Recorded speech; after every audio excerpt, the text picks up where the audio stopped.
They were trying to figure out what happened to Barbie and Ken. Black Barbie and Ken were supposed to end up happily ever after. Nikki popped up with a video simply just titled Hey on her individual channel, titled simply Nikki. So yeah, the background looks a little bit different. It is because I'm in my new house. So if you don't know, Jamie and I have separated. So I moved out of the house about 3 months ago, I want to say. For those of you who are like mad confused right now, I totally get it. It kind of looked like all of this was very sudden. In reality, things were not good for a very long time. And I knew that within myself, and I think that it came across on camera as well. And I'm just one of those people, like, my emotions, I can't hide them very well. Like, I'm not a good actor. She basically explained that, you know, they've been having problems for years, and what we were seeing on YouTube was not the reality of what was really going on in their lives. I feel like I still need the energy at my sister's house to keep me going, because, you know, it's not an easy thing to go through. Like, we were married for 6 years, you know. That's a big chunk out of your life. That's pretty much like all my 20s was spent in this relationship. So it's not something that I'm going to say like, oh, I'm just totally over it, I'm just living my best life and everything's amazing. I'm in a happier place mentally, so that's good. But there's still that hurt there, because for me it was very much real. But that is life, and we're going to move on. I've said it once and I'll say it time again. No one is couple goals. And one thing that really irritated me when I would share a lot of the challenges that my husband and I had gone through is that people would make it seem as if my husband and I were strange for having these issues, or that my husband didn't really love me because we're not in love 24/7, or that he expressed his frustration with me, or I expressed my frustration with him during our trials. And people don't want to see the reality of marriage. It's like there are these blinders, especially in our community, because I've noticed, especially in the Black community, we tend to idealize marriage. I think it's because of the generations before us. They never really talked openly about the trials, and they would just sweep things under the rug. Now people are starting to be more expressive and open about the reality of what really happens in their marriage. And as the counselor said, once you get in a relationship, some of the patterns that you observed in your environment, they will seep into your relationship. And it is up to you and your husband to actively work on getting rid of those past experiences and trying to move forward and find a new way to tackling those issues and having more of a normal, healthy, and stable relationship. When you both have come from two different cultural ways of living and cultural ways of life, as in the case with Jamie and Nikki, although they are both Australian, Jamie grew up in West Papua, in the middle of nowhere, in the boonies, wilderness, where there was no one to be found. Meanwhile, Nikki grew up in probably a very strict traditional household. They both had different environments growing up, and how they solved problems were totally different. My personal belief is that a lot of people underestimate how hard it is to work on a marriage. And don't be fooled. Some people, yes, they have great communication skills, but they don't tell you the work that it took to get there. They just give you the end result. They don't show you how hard it is for you to change your perspective about something, right? You have to think of it this way, and this is how my husband and I had to eventually come to terms with our issues, is that we are both computers. Our first computer software download was created by our parents. And then the rest of the downloads were created by society and norms and traditions and whatever outside influences that we were exposed to and that we absorbed. And so now that we're married, we're trying to get a software update, trying to update the software, update everything. And that's something that I've learned in change management. Change management is one of the most difficult aspects of project management. Why? Because you're having to change people's culture and behavior and their normalized patterns of how they respond to things. So my point is this. I don't want to get too much into it because I will probably address it in other videos, but my point is that change takes time and relationships take effort. Unfortunately, in the case of Jamie and Nikki, it was too late for them. One telling thing is that Jamie posted videos afterwards as well. He came out publicly to debunk the rumors of infidelity and abuse on his end. Yeah, let's talk about some of these rumors. There's one that I responded to already, but it's still going around, and it bothers me because it goes against everything that I believe in as a person. That's somebody, you know, like before we even announced that we were getting a divorce and we just kind of vanished online, somebody just made up a rumor that I cheated on Nikki. They just made it up for the sake of making it up because I was trying to get a response. And I didn't respond to it for quite a while because I didn't want to give them that response. And then I finally came out and I said it wasn't true. I never cheated on Nikki, not physically, not emotionally, not any way, shape or form of cheating. That's something that I would never do in my life. That was this person made up a story that Nikki has an intervention order against me and that I was violent and abusive towards her. I have never, ever, ever in my life raised my hands to a woman. Not Nikki, not anyone. I've never been abusive. I've never had an intervention order against me. I've never defended myself in court. Now moving on to post-breakup. They broke up in 2019. Then COVID happened from 2020 up until 2023. It seemed like the world moved on. Between 2019 to 2023, Jamie was focused on his relationship with his children and becoming a single father. Nikki was focused on her life as a single mother and also picking herself back up on her feet after her divorce. And a few years had passed. So the YouTube streets, people moved on. We found new couples to be engaged with. Jamie and Nikki, they became a thing of the past. However, that all changed in 2023, 4 years after their separation. On October 17, 2023, 4 years after they announced their separation, Jamie came out with a video titled "Why I Left Nikki," the story I never wanted to tell. And in the description of the video, he wrote, "This is the video I never wanted to post and the story I never wanted to tell. This video is not monetized." Now, we don't know the motive as to why he came out with this video 4 years later.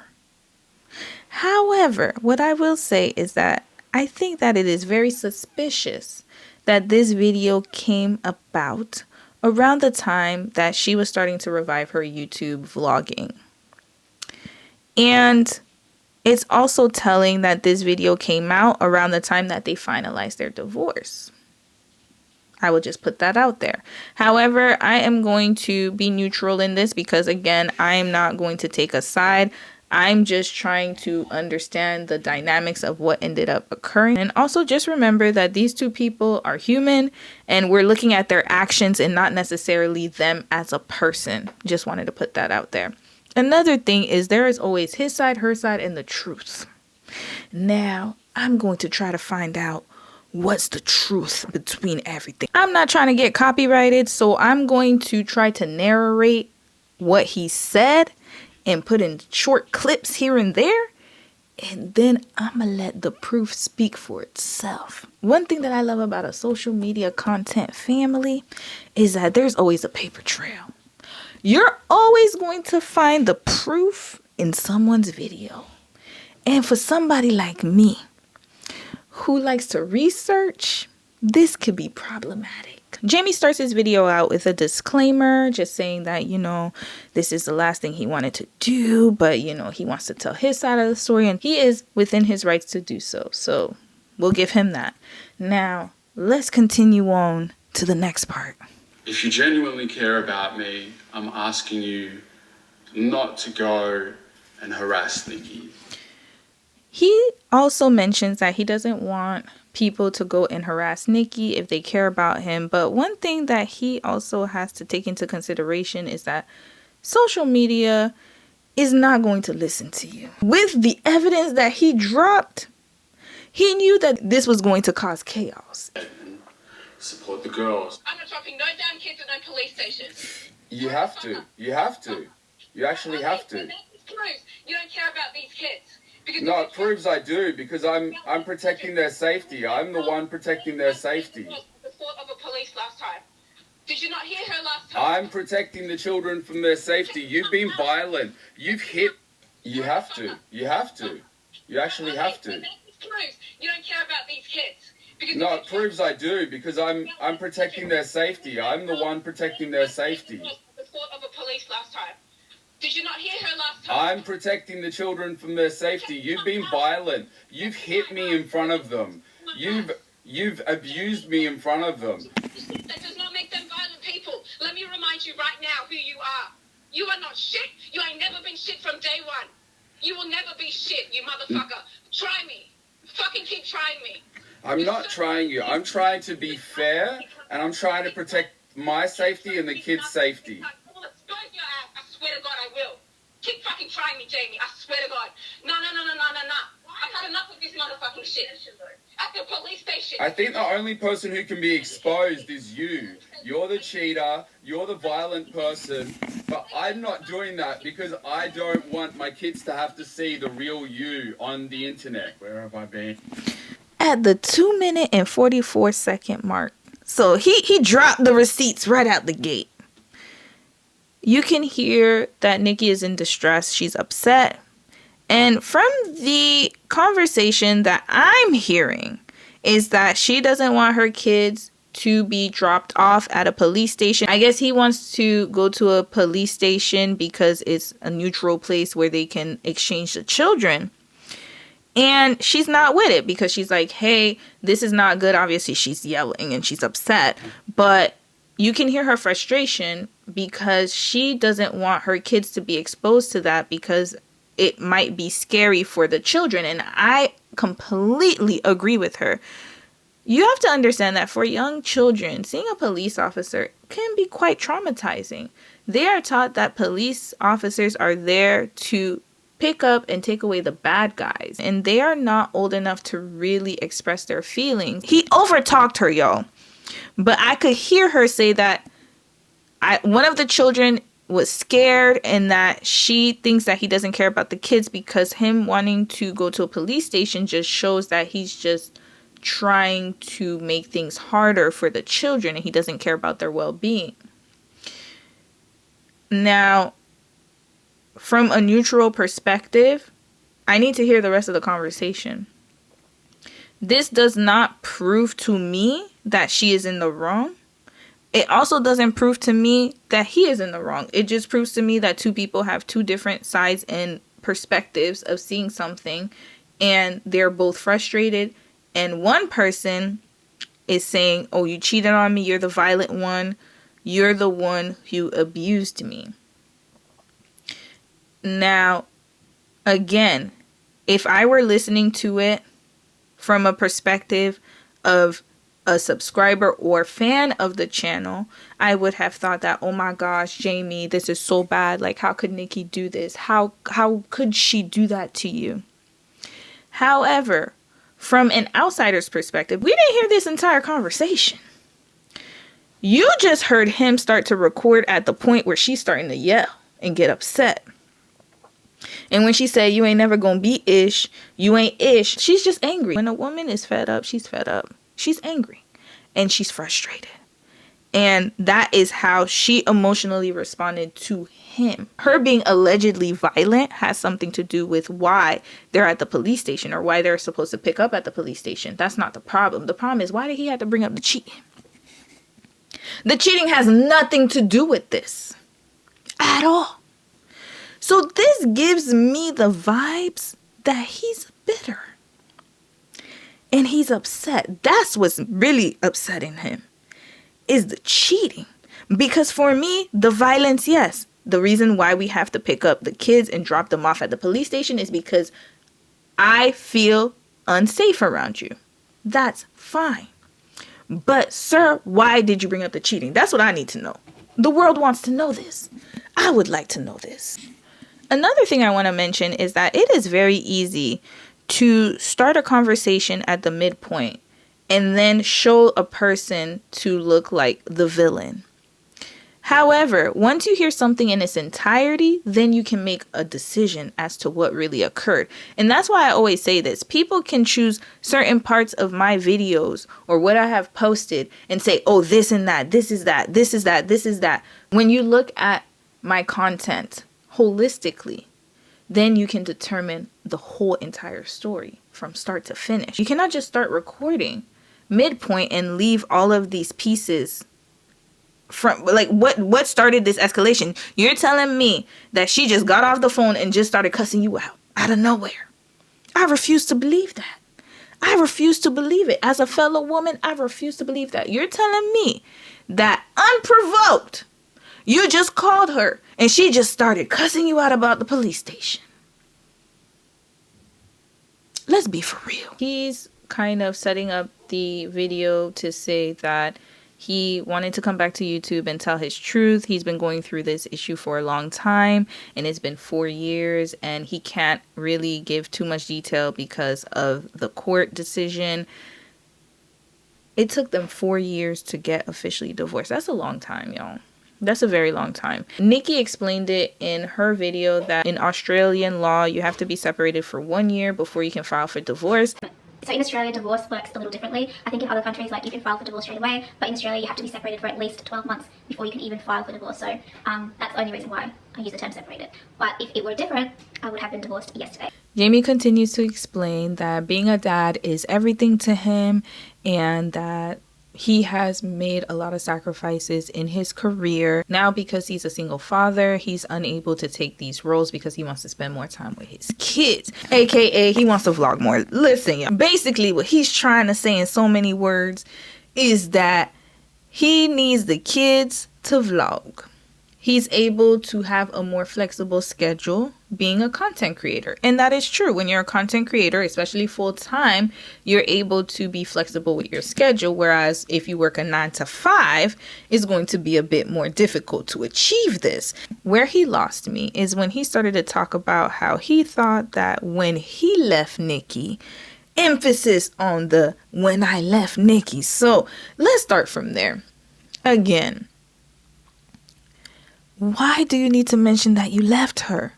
Like, this is so unnecessary, sir, and it's making you seem petty and bitter, because why do we need to know that you left her?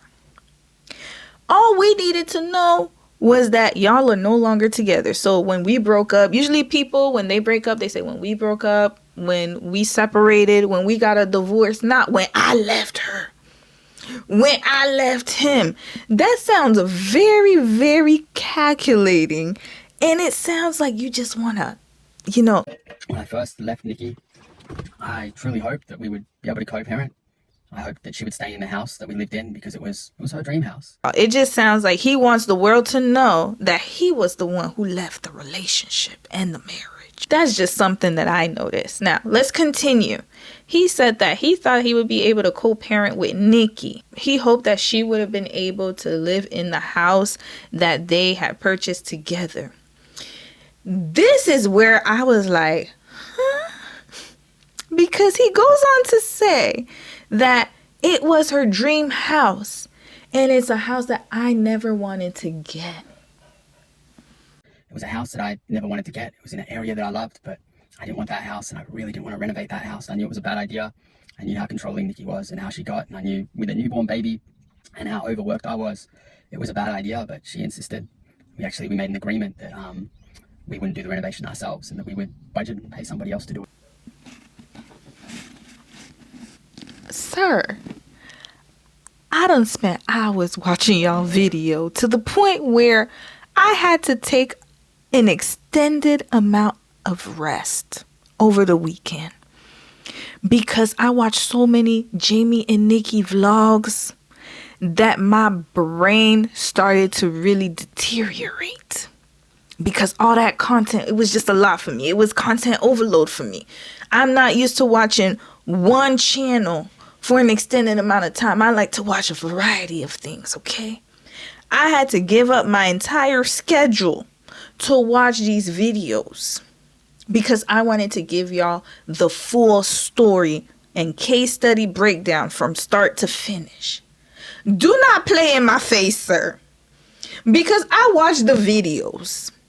And it appeared to me that you were both in on it and you were both happy. But as you can see, it's just the day that we've been waiting for so long. It feels like forever since we got into this like house hunting journey, as we looking for a home. Our dream home! Yeah! And We haven't just found that dream home. We're picking up the keys today, guys. You both made this decision together. Matter of fact, you held the keys and said, we got the keys, we got the keys. Hey guys, I just went into the real estate. All the paperwork is signed. This is the key to our house. We have our own house. Anyway, I'm gonna go to the bottle shop and find their finest non-alcoholic champagne and get home to Nikki and show her the key. Alright, I'm gonna go. we have a house. Our own house. And you look like you've got lipstick on. Guys, you look like Ellen DeGeneres. Thanks, Dave. Thanks for the vote of confidence. I'm gonna go wash my lips. Then he goes on to say, it was in the area I love, but I didn't want the house. And I didn't want to renovate the house. I knew it was a bad idea. I knew how controlling Nikki was and how she got. And I knew with a newborn baby and how overworked it was a bad idea. But she insisted we actually do it. I feel like I'm being gaslit. Did I watch what I watched? The guys to come in and install the carpet. We had to clean out the entire upstairs, which was just full of rubbish, full of just crap that had accumulated over the last couple of weeks of renovations. We had to redo all of the skirting in the house so that it was in time. And then came to the house. This was one of them. Okay. But yeah, this is gonna look nice. For some reason, I remembered it, being the coffee colour. That's what I thought we were getting. So can you imagine the coffee colour with these ones? Yeah, no, I wouldn't. That would have clashed and looked really horrible. So I'm glad I just changed it last minute. Really nice. It's already really starting to take shape. I'm seeing it now. You see the vision? Mm-hmm. Looks good. He was just excited as she was. Matter of fact, he even brought the baby to the house. This man was walking around talking about different places he's going to renovate. Oh, we going to take down the cement. His dad working tirelessly day in and day out to try to construct and renovate this house. Matter of fact, Nikki was even in the house with the dad and she was like, oh, like, you know, some of the comments said that we're making you overwork. Is that true? And his own father said, no, I want to do it for you. You ready for the shower? Oh, you did not. Niche? Did you do this? Yes. Sweet. Yeah, it's a good size niche. Love it. Oh wow. No holes in the floor now? No holes in the floor. No one? Looks good. So where was this labor? Like, where was this? I finished editing the video and then I realized something. I had an epiphany. So I have to insert this. Now, what I find funny is that when it came to him buying brand new cars and going out to events and spending his money and making it rain, he had no issue with that. But as soon as Nikki wanted something for her and her children and their family, that's when he was upset. Oh, she's too controlling. She want to buy the house. I didn't want to buy the house. But it is actually something that's beneficial for your family and it will yield generational wealth, whereas a car depreciates, sir. So we could already see his mindset wasn't all the way there. He was more worried about his things and not the family's. Y'all see where I'm going with this, right? And on top of that, I realized something too. Something just dawned on me. I think that he decided not to get the contractors or hire contractors because he didn't want to pay that much money. So he got his dad and his dad's homeboys to do it for the low. That's exactly what he wanted. So we can clearly see that he has a problem with money being spent when it's not for him. Y'all gonna peep that. Now, the part where he got me was when he said Nikki was a controlling one and he knew how she would get, so he just obliged her. Is Nikki controlling? I would say more so like she likes to get her way. I wouldn't necessarily call it controlling because she did go to the hardware store with him and she just had in her mind how she wanted the decoration to be. And yes, she was very, very, very specific about what she wanted. However, I did not get any controlling vibes. Matter of fact, he was upset because he only got to pick the light fixture and she got to pick all the other parts of the house. So I think he was upset about that. Yeah, I think it's nice. You prefer it in the frame though? No, I prefer the black. I think the black's a little bit more industrial. I know, but I still like it. I don't know. I guess just looking at it singly, I prefer the black. But you can't. I feel like the chrome is a little bit too blingy. I'm trying to piece it all together, but I feel like you're just looking at this. Yeah, I struggle to see everything as Because you the have full to picture. figure out the type of table we bought and the type of chair. Well, that's kind of why I like the black, because so the table that we've got has black legs and then wood on top. So I feel like that pairs up with that. It look really manly and like industrial. You don't think if we have black legs and then we have chrome on the light above it that it will break it up way too much? Like it's too much going I was on? thinking like gold on top. To get this. You think I'm going to spend all that money on these beautiful doors to put this ugly ass thing on it? But it's good, like if you ever No, lose no, your not convincing key. me, no. That he didn't really get input into that. But sir, then make your way known. Like, why are you... This is my problem. My problem is this. While they were going through this whole process of decorating the house, yes, she had an idea of what she wanted. She wanted to decorate it in her way because she felt like she was more fashionable than him. And she is, to be quite honest with you. And she has an eye for interior decorating. Her visual expertise is a little different from his. Now, this is something where communication was key. All he had to do was express to himself that he wanted to have more input in the house. And maybe she was stubborn and she didn't want to listen. This is where they were talking about both of them are stubborn. The point is that nowhere in the videos did this woman control you, sir. Matter of fact, you were a willing participant in the whole house renovation operation. So it is very, very, very, very telling to me that now you want to go back and say she was controlling because you're trying to build a narrative about her. And again, you have to be careful when you watch certain videos. It's his perspective. So of course, she's going to look a certain way. When you are dissecting any story, just make sure to really look at it from the logical lens. Because my eyes did not deceive me. And if you were really, really against this whole house, you would have never picked up your camera to vlog the experience. Trust me, I know. If I'm against something, there's no way you're going to see me vlog about it because I don't want my character tied to it. So it's either you just wanted to have the content out and you just decided to film it for whatever reason, or you were actually in agreement and a willing participant in this. And now that things have not turned out the way that you want them to turn out, now you big mad, but you can't get mad. I'm telling y'all, I do not see where she's controlling. Both of them were in the process and doing the process together. And they spoke so much French. They said, we the whole time. We got this. We got that. We got renovations. We got these tiles. We got the light fixtures. Sir, who is the we? So in the next part, now we see why he's upset. He's upset because he got stuck paying the bills and the mortgage by himself. It just felt like her thing. And I wasn't really allowed a say in any of it. And so I just assumed that she would keep that house and I would get a place close by and we would try and co-parent for the sake of the girls that we both loved and both still do love. But she left. She didn't want the house. I got stuck with it. I got stuck with paying the mortgage myself. The renovation still was unfinished and she actually tried to make me pay for most of the renovation that needed to be done as well. I got stuck with the body corporate fees, with the rates, and she moved an hour and a half away. That's why he's upset. And he's saying, I didn't want the house anyways, and it wasn't something I wanted because now I done shelled out all this money. Sir, listen, in a marriage, you do things together. And sometimes, yes, you may not have been initially on board. And matter of fact, the name of the video was, I finally got him on board. He's just mad because he's left holding the bag. That's what it is. He's just mad because he actually has to pay for this by himself. Because he's a 50-50 dude. He's not going to want to pay the whole thing by himself. He gives me 50-50. And I'm going to show you why. Because as this video continues, I got a lot of 50-50 vibes from him. And unfortunately, Nikki's taste and the way that Nikki is and how she wanted her life to be, she should have been with a man who could actually provide. He's not a provider. He ain't no provider, y'all. He ain't no provider. He's a cosplaying provider. I just gotta be honest. First of all, I'm gonna break it down for y'all. Because I know some men gonna be like, oh, she should be responsible for paying the bill because she lived in the house too. Alright.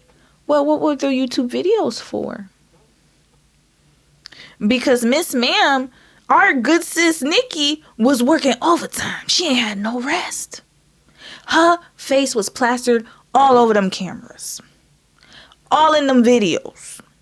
Her and the children. They have made money off of those sponsorships, y'all. This was a family business. So where's the money? Who is managing the funds? Where's all the money that you were making from the content? Because around the time that they came out, y'all gotta remember, they popped out in 2012. The golden era of YouTube. That's when sponsorships were paying the most. Sponsors were paying top dollar to get YouTube content creators. There is no reason why this family should have been struggling like that. So where was the money? Where was the money?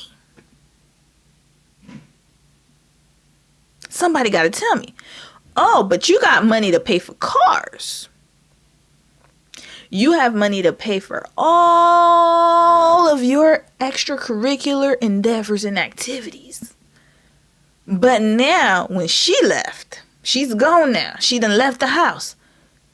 Now you mad because she doesn't want to contribute to paying your mortgage.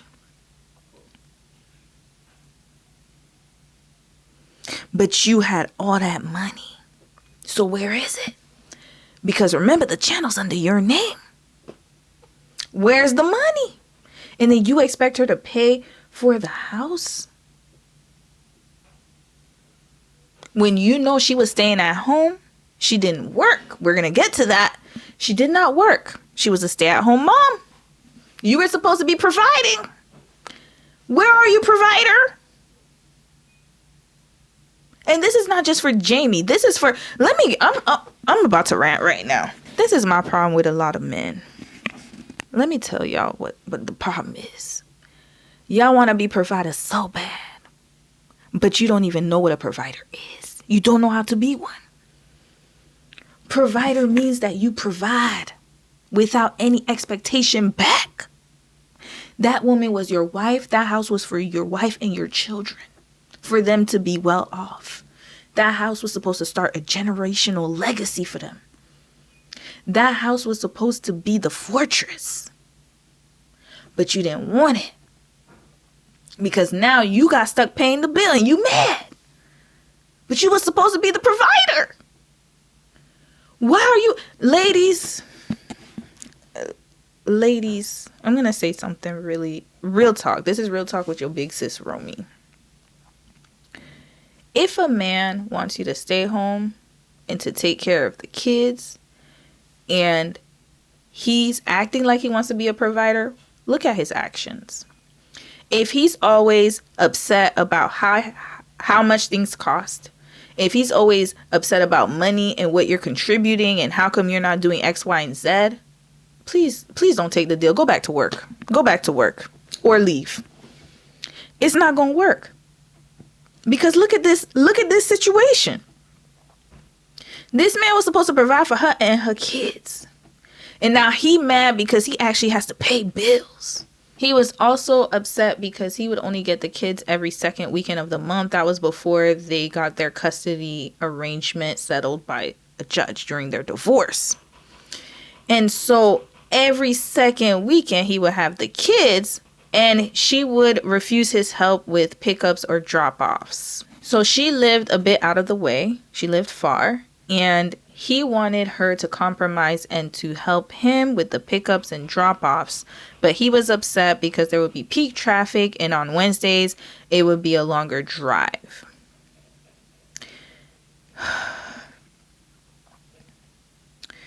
So it is your responsibility as a parent to be able to pick up your kids and drop off your kids. She has nothing to do with that.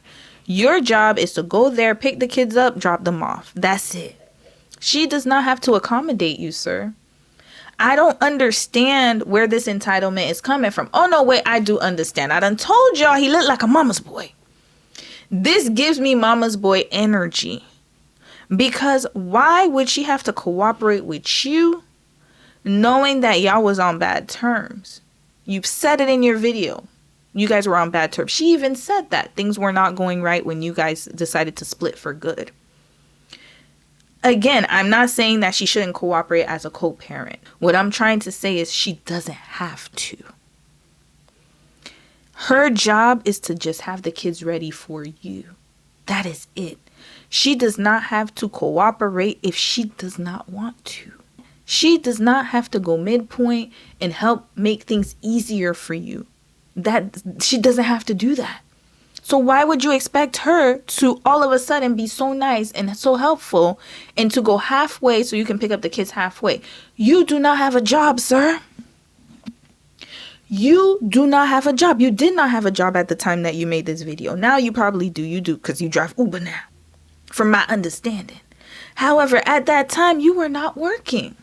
So why couldn't you go pick up the kids where she lived? I don't understand what the issue is. You don't have a job. You don't have anything to revolve your schedule around. You have the kids every second weekend. She had the kids full time. So you want her to have the kids full time and then to also make it convenient for you to go pick up and drop off the kids. Sir, be for real. Get a grip. This cannot be real life. And the reason I'm going so hard on him is because he's supposed to be the provider. This is a man who's supposed to be grown, more mature than her. But he's acting like an immature person in this situation. His actions are proving that he's very immature and petty. Because why is that her responsibility? I'm still trying to figure it out. Am I wrong for thinking that? Y'all let me know in the comment box below. Like, why should she be responsible to help him raise his children when they are no longer together? I don't get it. 2 + 2 is not equaling 4 here. Another thing he mentioned is that Nikki did not disclose where the girls were going to school. Now, I'm going to touch upon that when I go through her response of the video. But this is something that is actually very important. He should know that information. So I will say that I do believe that she was wrong in this scenario because he should know where his kids are at all times in case there's an emergency and the teachers need to call him. He should be able to know where his kids go to school. So I will say that he was right for this one. So now he starts to dig into her again. And he starts to talk about how when they first got married, that she was supposed to be working. He said what their marriage was supposed to look like was both of them working and being a partnership and a team and setting goals. He's just proving time and time again that he's a 50-50 dude. He is not a provider. Because he made it explicitly clear that he wanted her to work. And then he said that she was unmotivated and she never held a job. And so he had to go and work all of those hours. He said Nikki decided she didn't want to work. And she used to work part-time in hospitality and modeling. And that's it. So she's never really held a job. That's what he said. Now, I do remember a video where she talked about going to school for nursing. A couple of days ago was 1 month since she passed away, which is really crazy because it feels like it just happened yesterday, and I guess I'll have that feeling for a while. Tomorrow I've got open day for school, nursing school. I've officially enrolled and I'm going to do my Div 2 diploma of nursing, and that's going to take a year and a half. I officially have registered, so I am back in school. I am a student again. My issue with this whole conversation is that she was working, sir, on your channel. Y'all had a whole couples vlog in channel.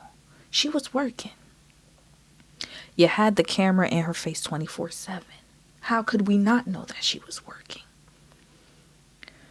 But for some reason, why was the income not generating? I'm still not understanding this. So either their debt to income ratio was too high, or they were spending money faster than they were getting it, because it doesn't make sense to me that he would put the responsibility on her to work and pull her end of the bargain when she was doing that. Her being in your vlogs. First of all, people were watching the channel for her. Let's be real. Nikki was the reason people were watching the channel. Ain't nobody come to see you, Otis. And I'm saying this in the most gentlest way possible. Nobody was there to see you. They were there to see Nikki and the babies. That is it.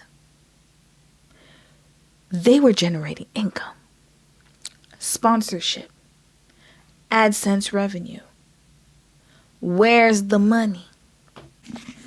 In this part, he talked about how she had a hard life and he wanted to give her what she deserved. Now, I'm going to say this, and I mean this without being offensive. So my white folks, listen, it is what it is. I got to be honest, okay? My channel is very honest and transparent. Jamie had a white savior complex. I noticed that. And we can tie this back to his parents. Because remember, They were missionaries in West Papua or Papua New Guinea. And they had that savior complex. A lot of missionaries do. I'm just keeping it real. A lot of missionaries have that white savior complex. That means that they see themselves as helping someone who needs their help, as if they are going to be the hero in this story. And remember, he was her friend back in the day, and she was confiding in him, telling her all her family business, airing her family business out. So now, fast forward years later, he's using that same exact story and everything she done told him and using it to weaponize it against her. See how diabolical that is? He said that I wanted to give her the best because she came from a household and she had a lot of problems. He slid that right in there. So you would think that, oh my God, like he's trying to give her the world because she's been through so much. No. He had that hero complex as if he could save her because she was a damsel in distress. A lot of men do that. Watch my Megan Fox and Remy Ma breakdown video. Men love a good damsel in distress until the damsel in distress gets her wings and she becomes more confident. She becomes stronger. She starts to become secure in herself and she becomes a woman. And she starts to decide things and she starts to put her foot down and say, hey, I have boundaries. I have different things I want to achieve. This relationship no longer serves me. And then you will see their true colors come out. He made it seem as if he took pity on her. And so he was trying to provide her with that life. This is crazy. Everything he said about her so far is problem, trouble, uncooperative, aggressive. He didn't say that yet, but he will. Angry. Negative words. These adjectives are negative. This is very concerning. Now, y'all know I love a good screenshot. So he has screenshots plastered all over this video. And I'm going to read them in their entirety because that's just how I roll. So let's start with this.